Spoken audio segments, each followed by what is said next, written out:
36 runs in 2 games. The hottest offense in the world runs through Clark and Addison. You are Locked On Cubs, your daily Chicago Cubs podcast, part of the Locked On Podcast Network, your team every day.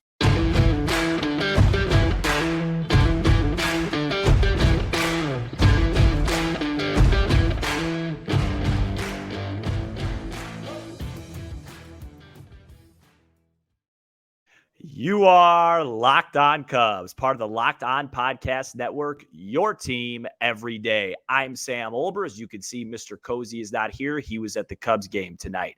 Please support the show by following on your preferred audio platform, and you can watch, subscribe, and leave a comment on YouTube. Thanks so much for making us your first listen. Matt and I are lifelong fans, taking our passion into a discussion with you on all things Cubs. This episode is brought to you by eBay Motors. A championship team is about each player being a perfect fit. Same with your vehicle. So for parts that fit, head to eBay Motors and look for the green check. Stay in the game with eBay Guaranteed Fit. ebaymotors.com. Let's ride. eBay Guaranteed Fit only available to U.S. customers. Eligible items only. Exclusions apply. Folks, I don't even know where to start. 36 runs in 2 games. That's got to be some type of record. 140 plus runs since the All-Star break. Almost 40 runs at least more than any other team in baseball. This is the hottest offense in the major leagues. This is one of the hottest offensive stretches I could ever remember as a Cubs fan. Everybody is hitting. We're dissecting lineups. We're talking about who should hit where, and they're scoring 15 runs a night. Let's start with this specific game in a vacuum, and then we'll move towards, the general big picture stuff. So this game did not start out well. Drew Smyly, who for the life of me, I can't understand why Drew wasn't used in the same way he was used against St. Louis. Against the Cardinals, the Cubs did an opener. They used an opener as Michael Fulmer. It didn't work out great, but it made sense. And the Reds are a team that I think is even more conducive to use an opener with because they are so split heavy. They have certain guys. For example, Nick Senzel only plays against lefties, right? Spencer Steer's a main guy against lefties. Jake Fraley only plays against righties. Friedel only plays against righties. So if you use that opener, you're going to at least take somebody away or have them have to burn somebody earlier than they would like. I think it just puts you in an advantage situation when you have a struggling pitcher like Drew Smyly. They didn't. He gave up to be fair, a pretty cheap 2-run home run to, I believe it was Spencer Steer. We'll call that a Wrigley Field home run early in the game. Then he gave up a couple home runs to Joey Votto, who actually he owned his whole career up until that game. And the Cubs were down at 1.3-0, and then the Cubs were down 5-2. So 2 3-run deficits. And it's funny, right? Because we always talk about on this show, and we're all guilty of it, nobody more than me, of, mistaking fight and effort with just this team's not hitting. And the easy thing to do right now is to come on here and just say, man, this Cubs team's showing a lot of fight. When in reality, they're just hitting the crap out of the ball. I mean, it's unbelievable what's going on. And look, Cincinnati isn't exactly the 90s Braves with Maddox, Smoltz, and Glavine. I mean, they're not a great pitching club. We know this. But, it was 3-0. Morel hits a 2-run home run down Kenmore. He almost broke the scoreboard, hit a bike rider, a souvenir, whatever you want to say. Okay. Then it was 5-2. Dansby hit a ball on the Waveland Avenue. The late great Ronnie Woo Woo might have had a chance at that ball if he was out there. I mean, it was a bomb. It wasn't a cheapie. And then I thought the biggest hit of the game was 2 on, 1 out. Morel at the plate, 5-3. I can't remember. I think it was the 5th inning. And he worked an 0-2. Bell brought in a righty. He brought in Buck Farmer to face Morel. And Morel he had 2 really bad swings, and he was down 0-2. And he went 0-2 to 3-2, and then he hit a double off the right center field Ivy. That made it 5-4. And then Bellinger had the RBI ground out, 5-5. And then the next half inning, they just busted it open. And I mean, countless contributions. I mean, if I sit here and just recap the rest of the game, that'll be the whole show.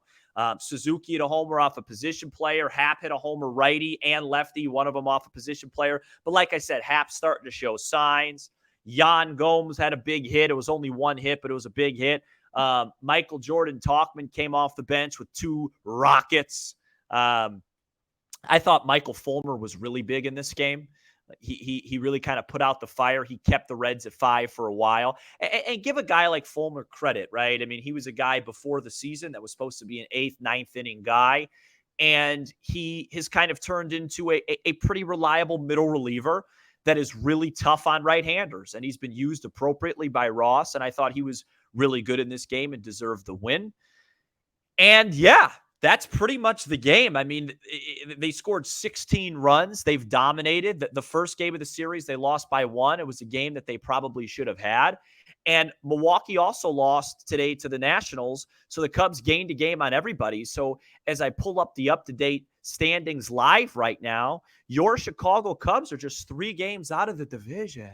So with a plus 77 run differential, they are 94 games better than 94 runs better than the Reds and 92 runs better than the Brewers. Just some quick math there off my head. That's pretty crazy. So what does this mean, right? That's what everybody wants to know. What does this mean, Sam? I got all the texts. I got all the questions. Is this team for real? What's happening? Please explain this. Will they maintain it? Well, here's my best shot.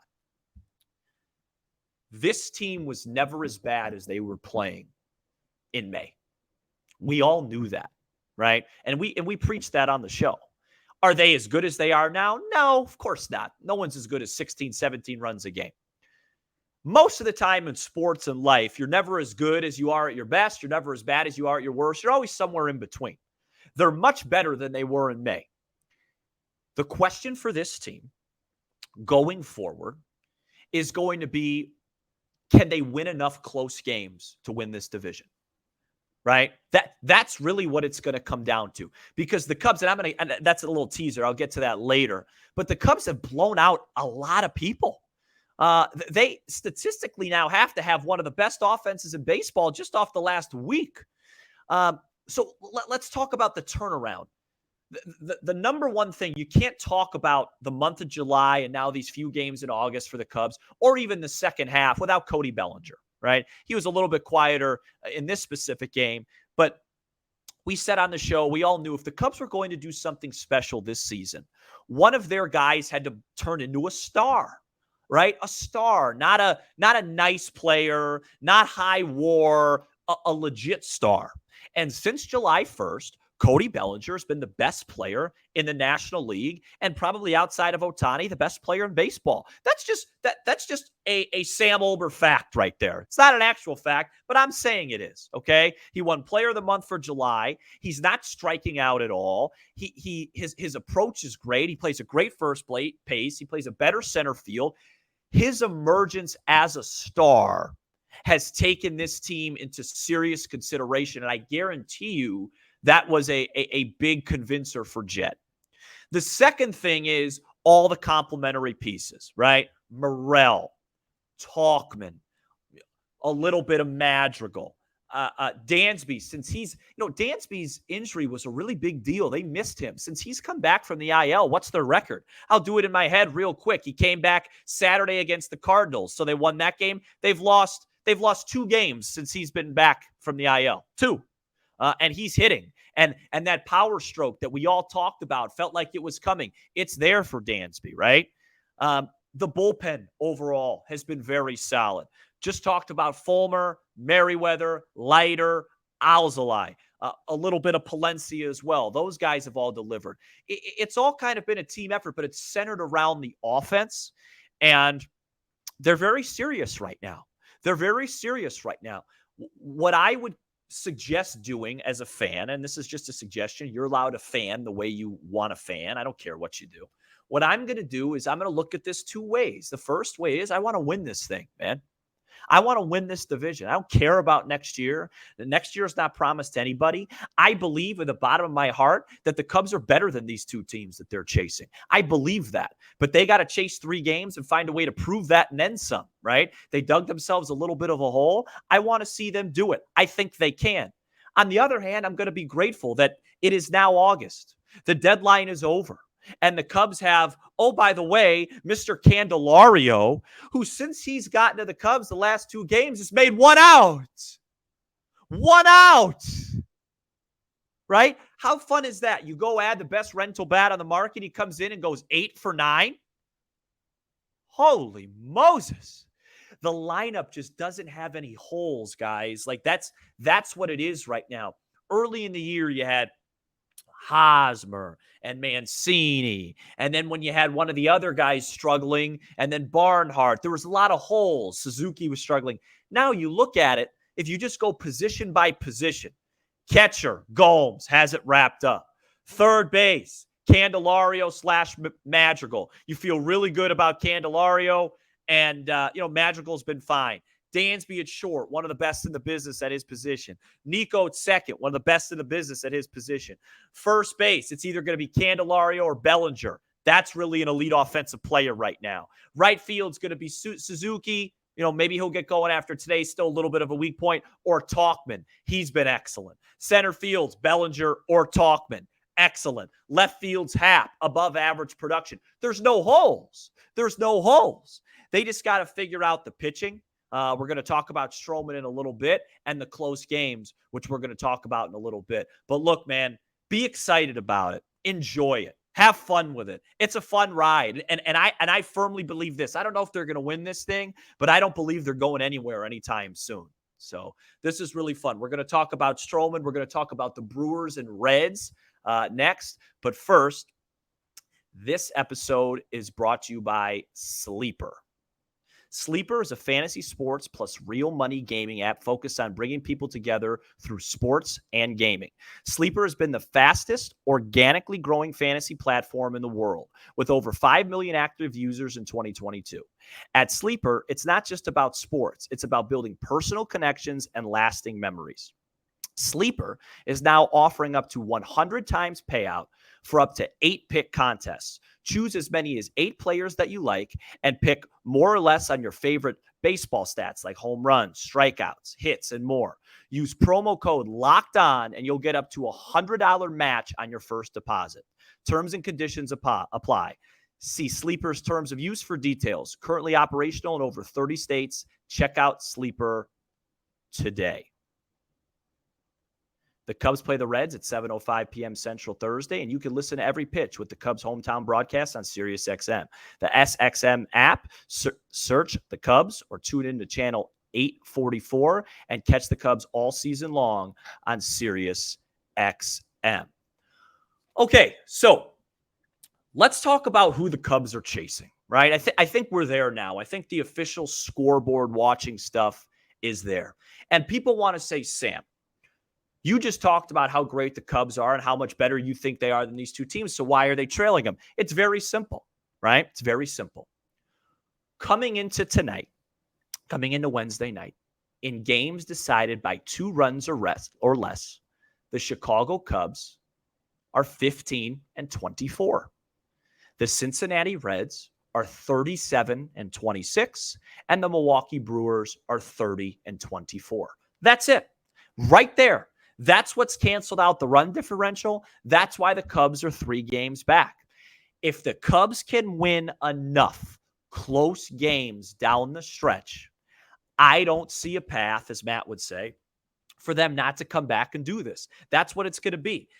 And I will admit that I am a bit surprised they didn't add another reliever because, when you look back at the Cubs, Matt made a pretty good point off the air. Most of their close game struggles came early in the season. Well, what was the big problem early in the season? It was their bullpen. And their bullpen wasn't constructed correctly either, right? You had Michael Fulmer as the closer. He's now a middle reliever. You had Brad Boxberger as a setup man. I have no idea where Brad Boxberger is.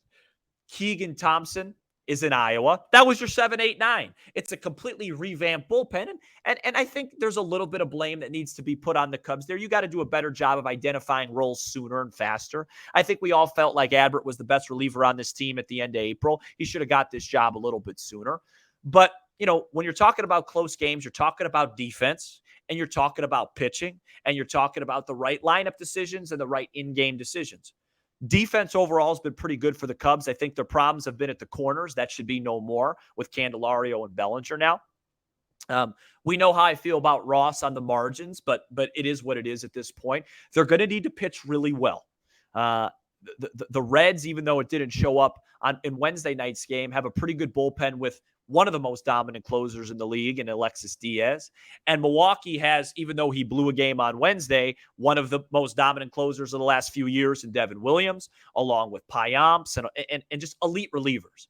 When you break down the Reds and you break down the Brewers and you break down the Cubs, what I see is I think the Reds and Cubs right now are, pushing and pulling for the best offense.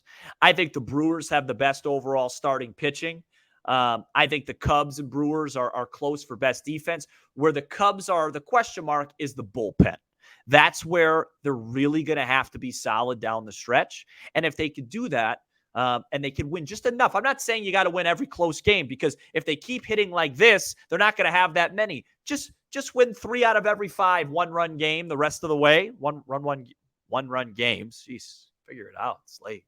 That's why I need Matt. I need my host back. It's a lot of talking. If they can win 3 of 5 of those games, they're going to be in really good shape going down the stretch.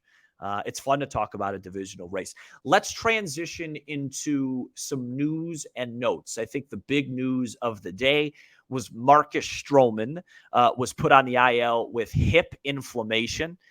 It wasn't really said how many starts he's going to miss. I would guess 1, maybe 2 max. I think his next 2 scheduled starts, well, I know he was scheduled to pitch Saturday in Atlanta. If there's an offense close to the Cubs right now, it's been the Braves, and they've been like that the whole season. So that's not exactly the type of opponent you want to pitch against when you're trying to get right. And then I think he was going to have a reunion up in Canada for against the Blue Jays. I think he's scheduled to pitch in Toronto, so it'll be interesting if he makes that start. Look, I'm not a huge fan of this type of stuff. I always think it's a little bit convenient when guys are really struggling, then all of a sudden they get put on the IL. But I also am not ignorant enough to say that he's not hurt.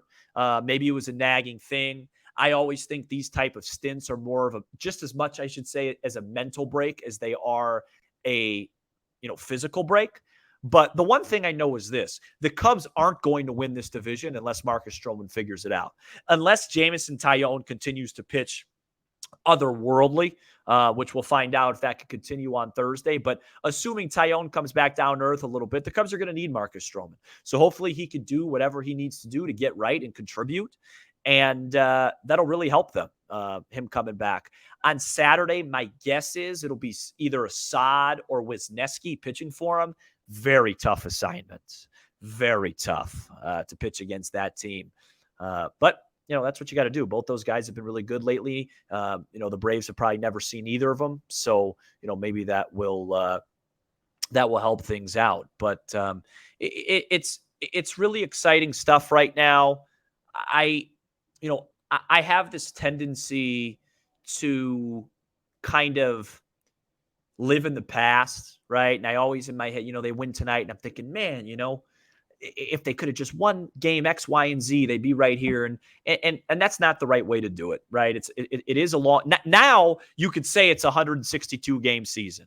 Now we could say that because they beat the deadline, and they didn't have to sell. And when you look at it, this thing's going to be decided in the last 2 months. And, if they come up short, they come up short. But it's really cool that they're a part of it, and, enjoy the ride. Real quick, let's preview Thursday's matchup. So let's get some odds for that too while we're here, because why not? I believe it's going to be Jameson Taillon versus Luke Weaver. Weaver has struggled mightily this season. The Cubs opened up. It looks like they're minus 160 favorites. Weaver on the year, 6.80 ERA, 1.60 whip. He's given up 22 home runs.